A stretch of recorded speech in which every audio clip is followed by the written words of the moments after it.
If you are a bookworm, you don't want to miss this. The Jozi Book Fair takes place this weekend, and some of the continent's top authors and publicists will be there. Among them is Tanzanian publisher, children's author, and human rights activist Walter Bgoya. He's also played a major role in promoting African publishing. Bgoya joins us now here live in the studio this morning. Thank you very much, sir, for coming in. We appreciate it. Thank you. You've just arrived in Johannesburg for the Jozi Book Fair. You're looking forward to it? Very much so indeed, very much so. Yeah. It's the first time you're taking part in a book fair in Johannesburg? In Johannesburg, yes, but I've been to Cape Town. The very first book fair in Cape Town I attended. Yes, I understand you have a very busy schedule during the book fair this time. You've been booked to give talks everywhere. What are you looking forward to the most for you at the Jozi Book Fair?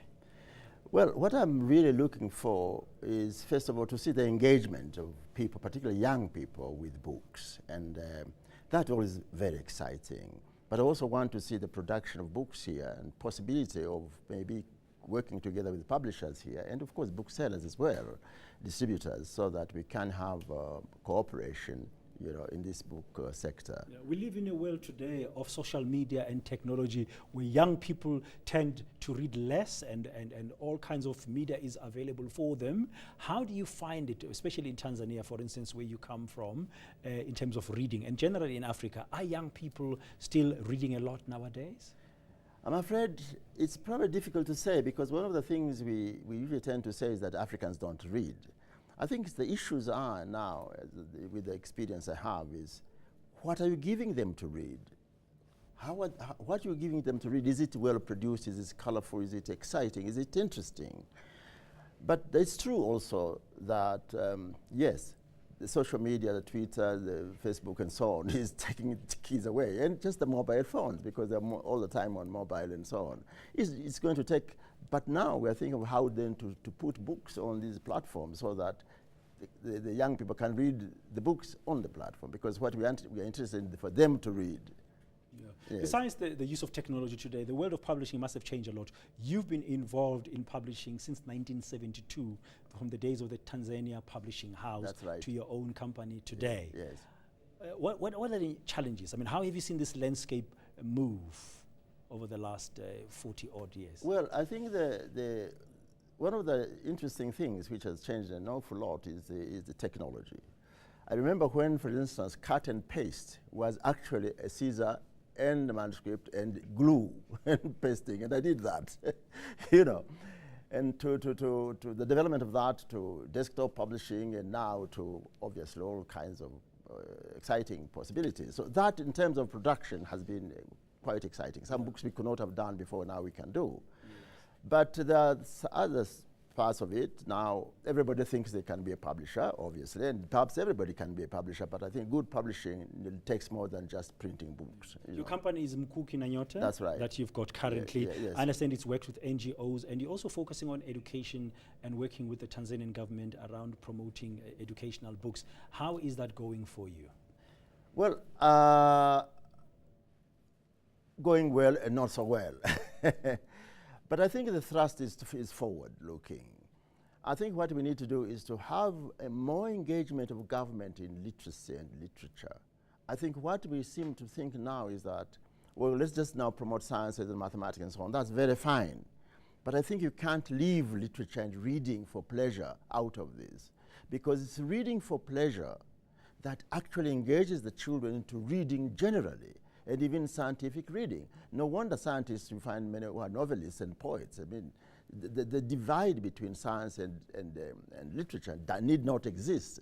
So we need to find an engagement, and I think governments here really have a role to play. And they seem to be wanting to leave it so-called to the private sector. I think this is wrong. The private sector has its work, but government must provide the environment in which the private sector works very well in the book industry. Okay, what are you currently working on? Oh, I'm working on a lot of books, art books, but one of the most exciting work I'm doing is to produce the history of the liberation struggle in Southern Africa. And I have here some... I see you brought the copies for us to have a look at. Yeah, this is just the sample copies. I mean, it's not a dummy in the sense that there's no text inside. This is a real book. Okay. This is on South Africa. Yes. You know, and these are the collected interviews, and this is the commissioned article. So this will be a set in 9 volumes covering the SADC countries. And all the SADC countries? Yeah, all the SADC countries, so yes. where there's been liberation struggles? Yes, there has been, yes, we have involvement. That should be coming out. Dates back a long way. Yes, of course. It just but we are covering mostly contemporary, in other words, the 60s, beginning of the armed struggle and so on. And should be coming out before June next year. Okay, on a different topic altogether. That's right. Because of your involvement in publishing for so many years in the 70s and stuff in Tanzania, and I think you've also worked at the United Nations, and you're a human rights activist, you must have worked with people like Ahmed Salim. You must have been a young man at the time with Mwalimu Julius Nyerere, was the president of Tanzania. Yes. When you look at African leadership today, and you think back those days, are you pleased with what you see on the continent? Are you disappointed? I would say disappointed would probably be more the case, but one would have to go case by case. But just as you say, those years, when you mentioned Nkrumah, you mentioned Nyerere, you mentioned Sekou Touré, you talked about Ben Bella, these were names that evoked something. If they spoke no matter where, Africa, the whole of Africa listened.